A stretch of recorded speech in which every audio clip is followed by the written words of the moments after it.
भविष्य काळामध्ये जर शेतकरी वाचला तर आपण वाचणार आहे. शेतकरी जर भयभीत झाला तर आपल्याला जीवनाचे वस्तूचे भाव प्रचंड प्रमाणात वाढतील, धान्याचे भाव वाढतील आणि आज रोजी सिटीत राहणाऱ्या लोकांना आज रोजी 50 रुपयाने मिळणारा तांदूळ हा 150-200 रुपये होईल. त्या दिवशी मित्र हो, ह्या राज्यकर्त्यांना शेतकऱ्यांची किंमत कळेल. म्हणून माझी आपल्याला विनंती आहे, इंगवले साहेब आज मेळावा आहे, भोसले साहेब आपण याला संबोधित करतोय, हे सगळं मान्य आहे, पण यावर एकच करावं लागेल की ह्या कोल्हापूर जिल्ह्याचे पालकमंत्री प्रकाश आंबेडकरांच्या घरावर मोर्चा काढावा लागेल. कारण त्याने या जिल्ह्याचं पालकत्व स्वीकारलंय आणि जर मोर्चा आपण घ्यायची भूमिका घेतली तरच आपल्याला न्याय बऱ्यापैकी मिळतोय का याची साक्षरता द्यावी. न्याय मागायचा कुणाकडे?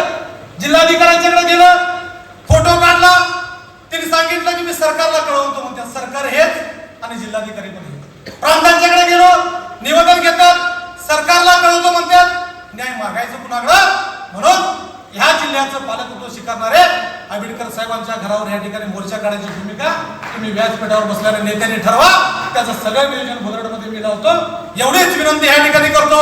आणि ज्या ज्या ठिकाणी मित्रांनो एवढंच लक्षात ठेवा, माझी जमीन नसेल, मी कोल्हापूर सिटीत राहत असेल, मी पुण्यात राहत असेल, पण ज्या दिवशी शेतकरी संपल त्या दिवशी आपल्यावर येणारं प्रचंड फार मोठं संकट असेल ते मित्र हो कोरोनाच्या पेक्षाही भयानक असेल, लॉकडाऊन पेक्षाही भयानक असेल. त्यावेळी आपल्या शेतकऱ्याची किंमत कळेल. अशाच नवनवीन अपडेट्ससाठी डिजिटल कोल्हापूर चॅनेलला सबस्क्राईब करायला विसरू नका.